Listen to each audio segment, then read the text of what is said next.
Hati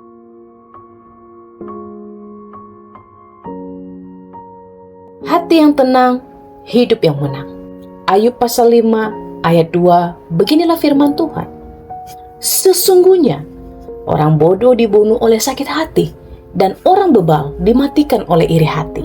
Ketika Ayub mengalami penderitaan yang begitu berat, yang luar biasa, teman-temannya mencoba memberikan nasihat, termasuk Elifas. Elifas berbicara tentang bahaya sakit hati dan iri hati yang ia anggap sebagai jalan menuju kehancuran. Meskipun niat Elifas adalah mengingatkan Ayub agar tidak larut dalam segala keputusasaan yang dia alami, tetapi ia gagal memahami bahwa penderitaan Ayub bukan karena dosa atau kesalahan yang dilakukan Ayub. Walaupun demikian, pada hari ini kita bisa belajar dari pernyataan Elifas ini, karena juga mengandung kebenaran penting, di mana sakit hati dan iri hati dapat menghancurkan jiwa. Sakit hati dan iri hati merampas kedamaian kita, menutup pintu pengampunan kepada orang lain, dan menjauhkan kita dari kehendak Allah. Saudaraku yang terkasih, mungkin ada saat-saat di mana kita merasa iri terhadap keberhasilan orang lain. Atau mungkin saat ini kita memendam rasa sakit hati karena pengalaman pahit yang pernah kita lalui.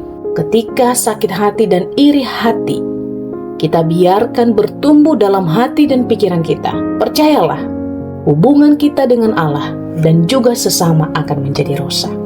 Namun, disinilah Kristus hadir sebagai solusi. Matius 11 ayat 28-29, Yesus berkata, "Marilah kepadaku semua yang letih lesu dan berbeban berat, aku akan memberikan kelegaan kepadamu." Yesus memanggil kita untuk menyerahkan segala sakit hati kita, segala iri hati kita, segala beban yang kita alami, segala pengampunan yang sulit untuk kita berikan.